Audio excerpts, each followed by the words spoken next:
नमस्कार दोस्तों, मैं अनुराग आज़ाद अपने मोटिवेशनल चैनल आज़ाद अल्फ़ा पे आप सभी लोगों का स्वागत करता हूँ।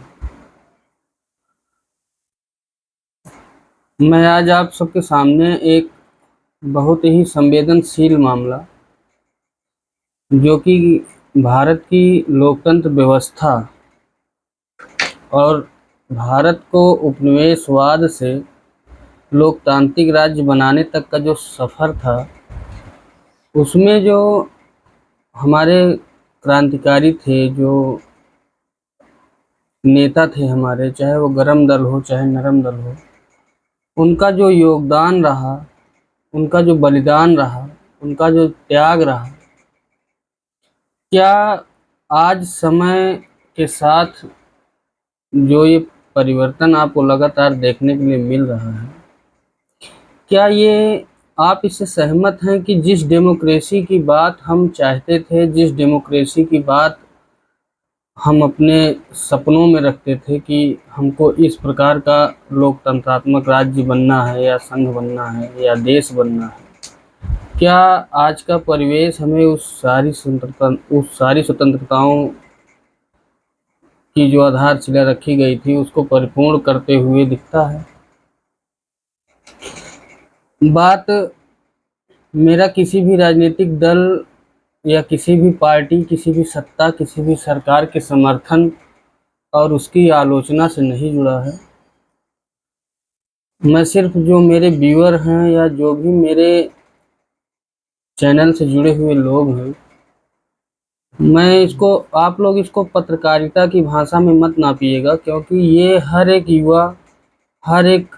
ऐसा लड़का जो पेपर दे के आता है और 4 साल में उसकी एक वैकेंसी निकलती है, और पेपर देने के बाद जब वो आता है तो उसको लगता है कि उसको ये पता चलता है कि उसका पेपर लीक हो गया है, पेपर आउट हो गया है, जो पेपर माफिया हैं, पेपर पैसे से उसको बेच दिए हैं। तो वो आप ये मानिए कि वो एक ऐसी स्थिति होती है एक सीरियस कैंडिडेट के लिए, जैसे कि किसी जीवित व्यक्ति से उसकी एक किडनी मांग ली जाए कि जिंदा तो आप एक पे भी रह लोगे, एक किडनी दे दो। अब इससे ज़्यादा दुख और कुछ नहीं हो सकता है। और ये भी समझिए कि वो बच्चा जिसका पिता मेहनत करके 2 रुपये, 4 रुपये, 10 रुपये, 20 रुपये अपनी सब्जी में बार्गेनिंग करके या अपने शौक के पैसों को बचा के अपने बच्चे के एक उज्जवल भविष्य के लिए जो पैसा जमा करता है, उसकी आह और उसकी कराह में आपको ये साफ दिखता होगा कि हाँ, वो लोग अब धीरे धीरे एकदम स्तब्ध होके इस अवस्था में पहुंच गए हैं कि जैसे उनको मतलब किसी चीज़ से मतलब नहीं है। और वो अब मानव व्यवहार है, ये मानव स्वभाव है ये कि आदमी कुछ दिन तक तो सोचता है कि हाँ, मैं जिस भी स्थिति में था या जैसा भी था, मेरे बच्चे ऐसा ना करें। तो और मिडिल क्लास फैमिली के लिए सरकारी नौकरी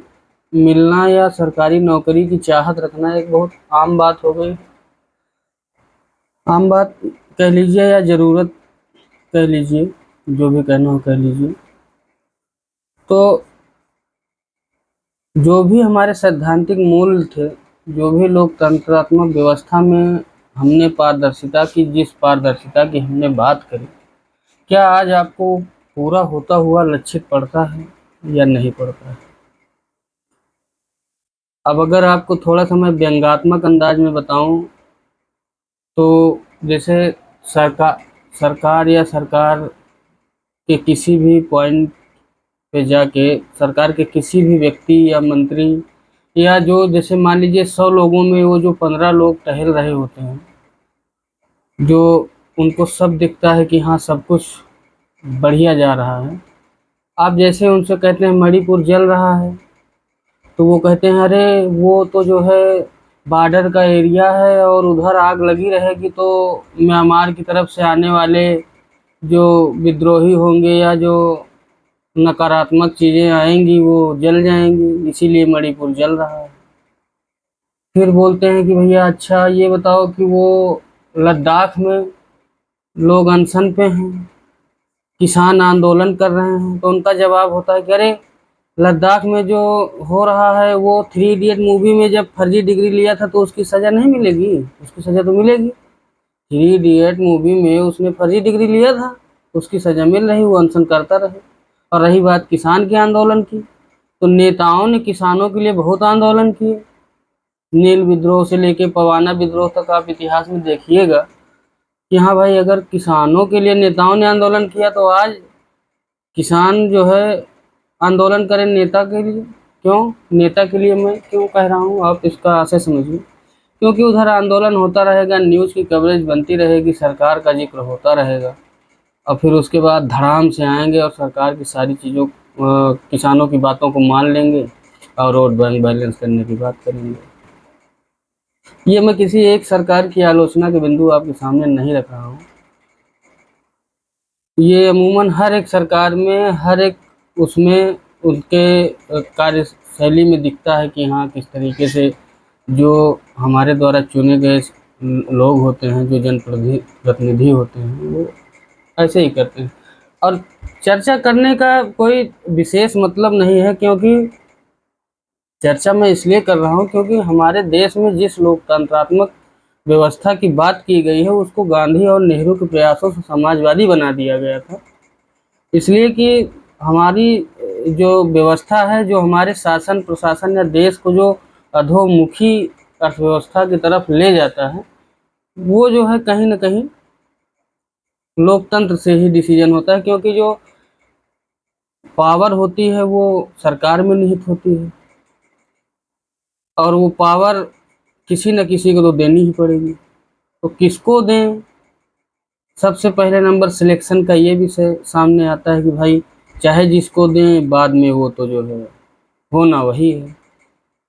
तो मेरे ख्याल से मेरा जो एक विचार है, मैं अभी ज़्यादा कुछ तो नहीं एनालिसिस कर पाया हूँ, पर ये जो फर्स्ट पास्ट द पोस्ट निर्वाचन पद्धति है, अब इसको वक्त आ गया है कि रिफॉर्म किया जाए। जैसे 10वीं अनुसूची में दल बदल शामिल किया गया था, वैसे मैं ये मानता हूँ कि ये जो अपने यहाँ जो अप्रत्यक्ष निर्वाचन प्रणाली में, पंचायती राज व्यवस्था में जो फर्स्ट पास्ट द पोस्ट निर्वाचन पद्धति है, इसको चेंज करके और इसको आनुपातिक प्रतिनिधित्व प्रणाली में ट्रांसफ़र करना होगा, जैसा जैसा कि हम देखते हैं कि राष्ट्रपति के चुनाव में देखने के लिए मिलता है। इसमें आदमी एक हायरार्की दे पाएगा, एक आर्डर दे पाएगा कि हमें अगर ये नहीं तो ये नहीं तो ये, क्योंकि इसमें यही दोष होता है। First past of the post का मतलब क्या होता है आप समझ लीजिए। जैसे कि मान लिया कि 1000 जनसंख्या में मतदान हो रहे हैं, अब 1000 की जनसंख्या में मतदान तो हो रहा है, पर जो कैंडिडेट जीत रहा है वो 400 मत पाया, मतलब उसको 400 लोग ही पसंद करते हैं, जो बहुमत भी नहीं है, साधारण बहुमत भी नहीं है। और बहुत सारे कैंडिडेट उसमें सदस्य के रूप में लड़ रहे थे, इसलिए किसी को 150 मिला, किसी को 100 मिला, किसी को 200 मिला। तो इस तरीके से वो सर्वाधिक मात्रा में 400 कंसीडर कर लिया जाता है और उसको जीत का ताज पहना दिया जाता है। और एक्चुअल में उसका जो 600 की जो जनता है, जो बहुमत से ज़्यादा है, उससे उसका कोई टच ही नहीं होता है। तो अगर हम लोकतांत्रिक देश हैं, लोकतंत्रात्मक व्यवस्था है, तो उसमें 1000 लोगों का रिप्रेजेंट करने के लिए ऐसा व्यक्ति जाए जो 400 की ही मात्रा का पसंद हो, या 400 लोगों ने ही उसका चयन किया हो, और बाकी 600 का ध्यान न दिया जाए। तो ये तो कहीं न कहीं उन 600 लोगों के मौलिक अधिकारों और तमाम चीज़ों का हनन है। और आप जानते हैं कि मौलिक अधिकार जो हमें दिए गए हैं, उसकी रक्षा के लिए तो सुप्रीम कोर्ट भी बाध्य है। आर्टिकल 226 में हाई कोर्ट और आर्टिकल 32 में सुप्रीम कोर्ट नागरिकों के मौलिक अधिकार की रक्षा करता है। तो ये बात तो रही भाई, समस्या क्या चल रही है और हमारे आसपास की चीज़ें कहाँ पे क्या घटित हो रही हैं। तो मुझे लगता है कि आप लोग इस पे अपनी एक अच्छी समझ बनाएं, और जिस व्यवस्था में हम लोग जी रहे हैं, जिस तंत्र ने हमको चारों तरफ से जकड़ा हो, वो तंत्र मेरी सहूलियत के लिए काम करे, ये ज़्यादा मायने रखता है, क्योंकि यही एक आदर्श समाजवादी लोकतंत्र व्यवस्था का सपना भी था। और मैं ये नहीं चाहता हूँ कि जैसे कोई लड़का धरने पे बैठा है, अब बताइए, आरो यारो, यूपी ऐसे लगातार कई एग्जाम जो है निरस्त हुए, उसमें पेपर में धांधली के आरोप लगे और सही भी साबित हुए, पेपर निरस्त भी हुए, मगर जो लड़के धरना दे रहे हैं, धरना देना तो हमारा संवैधानिक अधिकार है, हम तो धरना दे सकते हैं, हम संघ बना सकते हैं, ये हमारे संविधान में कहा गया है। और उसके बाद पुलिस लाठियों से मार रही है, कहती है कि ये लोग सरकार विरोधी गतिविधियां कर रहे हैं। तो आप ये बताइए कि जब चाहे बिस्मिल्लाह राम प्रसाद बिस्मिल हो, चाहे चंद्रशेखर आज़ाद हो, चाहे भगत सिंह हो, चाहे भगवती चरण बोहरा हो, अमर्त्य सेन हो, ये सारे ये जो क्रांतिकारी थे हमारे, ये भी तो उस समय मूवमेंट करते थे,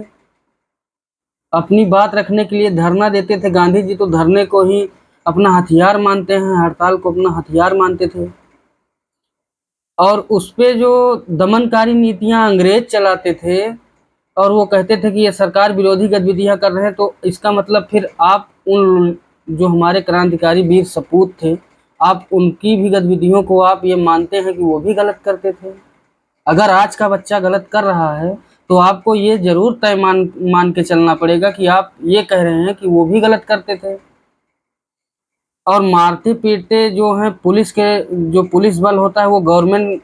के आर्डर पे काम करता है, और तब अंग्रेज आर्डर देते थे, भारतीय सैनिक ही भारतीय क्रांतिकारियों पे लाठी गोले बम बारूद चलाते थे। और आज की भी पुलिस और आज के भी जो लोग हैं, वो छात्रों पे आर्डर के अनुसार लाठी चार्ज कर देते हैं। तो ये शासन का जो तरीका है, और किसी भी चीज़ को जो दमन करने का ये जो एक सामान्य राय बन गई है लोगों की, इसको कहीं न कहीं लोकतंत्र में समझने की ज़रूरत पड़ेगी कि हाँ, आप लोग किस कैटेगरी में हैं, और कहाँ पे आपके पूर्वज आपको ले जाना चाहते थे, और आप कहाँ पे आके खड़े हैं। तो मैं ये कहता हूँ कि आप बिना किसी पक्षपात के अगर भारत में एक अच्छी व्यवस्था को जन्म देना चाहते हैं, तो आज के युवा को बोलना होगा। बोलने का आशय मेरा ये नहीं है कि आप संघ बना लीजिए, आप उग्र हो जाइए, आप तमाम ऐसे आपराधिक कृत्य करिए। आप सरलता से, सहजता से आप न्यायालय का दरवाज़ा खटखटा सकते हैं, आप मूवमेंट कर सकते हैं। बस ज़रूरत ये है कि हमें एकजुट होना पड़ेगा, और हमें जो है अपने विकास को स्वयं तय करना पड़ेगा कि हमारे देश में ये जो होने वाली समस्त घटनाएं हैं, अब ये हमारे हितों की रक्षा करेंगी, हमारा दमन नहीं करेंगी। इन्हीं सब बातों के साथ मैं आज की बात को विराम देता हूँ, और मिलते हैं एक नए सेशन में एक नई सोच के साथ। तब तक के लिए नमस्कार।